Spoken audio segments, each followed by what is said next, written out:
Hello students, আজকে আমি talent care ইনস্টিটিউটের সবাইকে আন্তরিক শুভেচ্ছা ও অভিনন্দন জানাচ্ছি।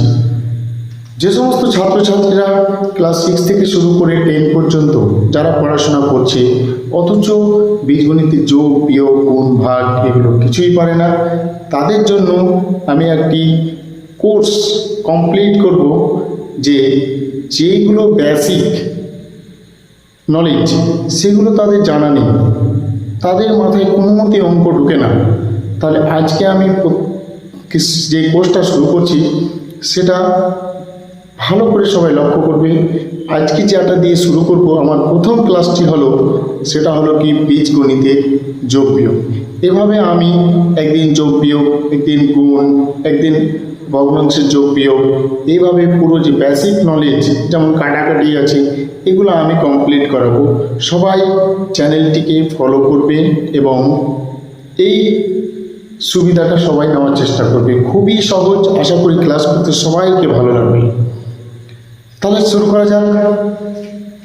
আজকে আমি যেটা হেডিং দিয়েছি সেটা হলো কি বীজগণিতের যোগ বিয়োগ। তাহলে বীজগণিতের যোগ বিয়োগ করার জন্য আমরা যে নিয়মগুলো মনে রাখবো সেটা হলো কি, এখানে লেখা আছে কি প্রথম পয়েন্টটা যে দুটি সংখ্যার মধ্যে, আমরা প্রথমে দুটো সংখ্যা দিয়ে করব, দুটি সংখ্যার মধ্যে বড় সংখ্যাকে চিহ্ন বসবে। তাহলে প্রথমে আমাদের মনে রাখতে হবে দুটো যদি চিহ্ন থাকে, একটা আছে কি +5 আর একটা আছে এরকম কি -2। তাহলে এরকম যদি সংখ্যা থাকে তাহলে আমরা কিভাবে যোগ বিয়োগ করব? তাহলে এটা কি +5 আছে আর এটা কি +-, তাহলে এইভাবে আমি আরো সহজভাবে নিচ্ছি সহজ উদাহরণগুলো। সেটা হলো যেমন +5 আছে, এখানে কত আছে -2 আছে। তাহলে এখানে বলছে কি যে দুটি সংখ্যার মধ্যে বড় সংখ্যাটির চিহ্ন বসবে। 1 নম্বর পয়েন্ট ভালো করে কিন্তু লক্ষ্য করবে। তাহলে 1 নম্বর পয়েন্টে আছে কি যে দুটি সংখ্যার মধ্যে বড় সংখ্যাটির চিহ্ন বসবে।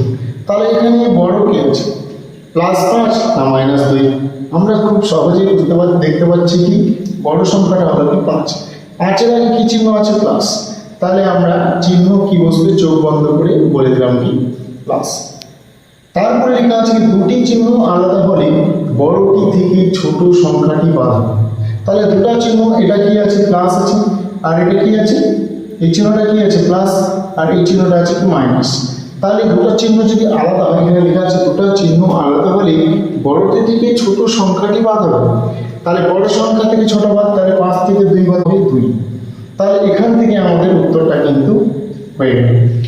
তাহলে এইভাবে আমি কি করব যোগ শিখব। তাহলে প্রথম পয়েন্টটা, তারপরে আরো কি লেখা আছে যে দুটি চিহ্ন একই হলে সংখ্যা দুটি যোগ হবে। তাহলে এখানে কি আছে +5 +2, তাহলে এইভাবে আছে। তাহলে দুটো চিহ্ন কি আছে, এখানে প্লাস আছে, এখানেও কি আছে প্লাস আছে। তাহলে প্লাস থাকলে হবে কি বড়টার চিহ্ন আমি বসিয়ে দিলাম কি প্লাস। এবার দুটো চিহ্ন একই থাকলে সংখ্যা দুটি কি হবে যোগ হবে। তাহলে এখানকার 5 আর এখানকার 2 কত হবে 7। তাহলে এটা কত হলো +7। তাহলে এইভাবে খুব সহজেই আমরা কি করব যোগ করতে পারবো। খুবই সহজ, তাই না? এরপরে আমি এখানে লিখলাম কত -5 -7। তাই এখানে লেখা আছে কি আমরা দেখবো যে বড় চিহ্ন বড় সংখ্যা কি আছে, বড় আছে কি 7। 7-এর আগে কি চিহ্নটা আছে সেটা হলো কি মাইনাস, তাহলে আমি মাইনাস বসালাম।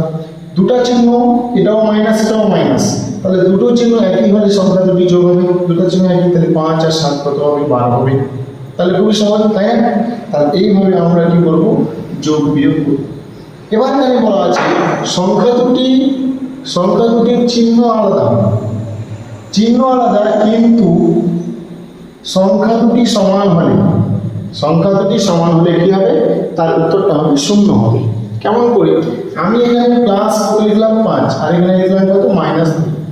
তাহলে এখানে দেখতে পাচ্ছি যে বড় সংখ্যাটা কি আছে, এখানে +5 আর এখানে হলো -5। তাহলে সংখ্যা দুটির চিহ্ন আলাদা, একটা প্লাস একটা মাইনাস, কিন্তু সংখ্যা দুটি সমান হলে, সংখ্যা এখানে কত আছে 5 আছে, এখানে কত আছে 5 আছে, তাহলে সংখ্যা দুটি যদি 5 হয় তাহলে একটা হলো কি প্লাস একটা মাইনাস, তাহলে কি হবে 0 হবে। তাহলে এর উত্তরটা কি হবে 0 হবে। তাহলে এইভাবে যদি আমরা পয়েন্টটি মুখস্থ করে নিই বা পয়েন্টটি যদি মনে রাখি তাহলে খুব সহজেই যোগ বিয়োগ আমরা করতে পারব। তাহলে আশা করি ভালো লাগছে। এবার আমি সবগুলোকে মিক্সচার করে বোঝানোর চেষ্টা করব উদাহরণ দিয়ে। আমি একটা যোগ দিলাম, যোগটা হলো কি -11 প্লাস 15 এইটা দিলাম। তাহলে এখানে আমি কি বললাম, বড়টার চিহ্ন বসবো। বড় কে আছে 15 না 11? আমরা দেখতে পাচ্ছি বড় আছে 15, তাহলে 15 আগে চিহ্নটা কি আছে প্লাস, তাহলে এখানে প্লাস হবে, প্লাস না লিখলেও হবে। এবার চিহ্ন দুটাকে দেখবো প্লাস মাইনাস একই রকম আছে না আলাদা আছে? আমরা চিহ্ন দুটিকে দেখতে পাচ্ছি কি আছে আলাদা আছে। যদি আলাদা থাকে তাহলে বড়টা থেকে ছোটটা বাদ, এই যে দুটি চিহ্ন আলাদা হলে বড়টি থেকে ছোট সংখ্যাটি বাদ হবে।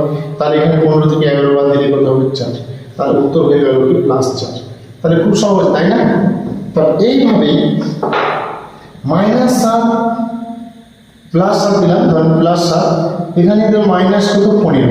তাহলে এইভাবে যদি থাকে তাহলে আমরা কি করবো, বড় সংখ্যা কি আছে, বড় আছে কি 15, তাহলে বড় সংখ্যাটা কি বসবে চিহ্ন বসবে। তাহলে বড় সংখ্যার আগে কি আছে মাইনাস আছে, মাইনাস বসে গেল।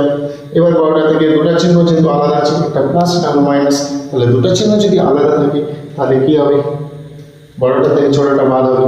তাহলে 15 থেকে 7 বাদ দিলে কত হবে 8, তাহলে এটা হয়ে গেল তার কি উত্তর।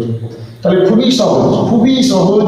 যারা বেসিকে আছে তাদের জন্য এই ভিডিওটা খুবই উপকার হবে। আবার বলছি, যদি এখানে দেওয়া আছে কি +5, এখানে আমি -5 দিচ্ছি আর -7 দিচ্ছি, তাহলে এখানে বড় সংখ্যা কি আছে 7, বড় সংখ্যার আগে কি চিহ্ন আছে মাইনাস। এবার চিহ্ন এখানে কি আছে মাইনাস এবং মাইনাস, তাহলে দুটি চিহ্ন একই হলে সংখ্যা দুটি যোগ হবে, চিহ্ন দুটো একই আছে, 7 আর 5 কত হবে 12 হবে। যখন চিহ্ন একই থাকবে তখন আমরা কি করব, সংখ্যা দুটো যোগ করব কিন্তু বড়টা চিহ্ন বসাবো। আবার যদি বড় সংখ্যাটার চিহ্ন আমরা সবসময় বসাবো, কিন্তু যদি চিহ্ন দুটো আলাদা থাকে তাহলে বড়টা থেকে ছোটটা বাদ দিব, বড় সংখ্যাটা থেকে ছোট সংখ্যাটা বাদ দেবো। আবার যদি চিহ্ন দুটো যদি একই থাকে বড়টার চিহ্ন বসিয়ে দেবো, আবার সংখ্যা দুটাকে কী করবো যোগ করবো। কখন, যখন চিহ্ন দুটা একই রকম থাকবে, মাইনাস মাইনাস, তাহলে মাইনাস বসে যাবে এবং সংখ্যা দুটা কী হবে যোগ হয়ে যাবে। যেমন আমি বললাম এখানে -5 আর -10, তাহলে এখানে আমি দেখতে পাচ্ছি বড় সংখ্যা কি আছে 10, 10 এর আগে চিহ্ন কি আছে মাইনাস, তাহলে এখানে মাইনাস বসিয়ে দিলাম। আর চিহ্ন দুটো যেহেতু এখানে মাইনাস এখানে মাইনাস একই আছে, তাহলে দুটো যোগ হয়ে যাবে, তাহলে কত হবে 15। আবার একটা উদাহরণ আমি দিচ্ছি, সেটা হলো কি, এখানে ধরেন -5 আছে, এখানে +5 আছে, তাহলে এটা নিয়ম কি, যদি সংখ্যা দুটো সমান থাকে আর চিহ্ন দুটো যদি বিপরীত থাকে, সংখ্যা দুটো সমান আর চিহ্ন দুটাও আলাদা, এই যে সংখ্যা দুটি চিহ্ন আলাদা কিন্তু সংখ্যা দুটিও কি সমান হলে 0 হবে। তাহলে এখানে হলে কি চিহ্ন মাইনাস এখানে প্লাস আর সংখ্যা দুটো কি আছে সমান আছে, তাহলে উত্তরটা কি হবে 0 হবে। তাহলে এইভাবে আশা করি এই যে 10 মিনিটের একটা ভিডিও, এই 10 মিনিটের ভিডিওতে সবারই বীজগণিতের যোগ বিয়োগ নিয়ে কোনো সন্দেহ থাকবে না। আশা করি সবাই বুঝতে পেরেছে।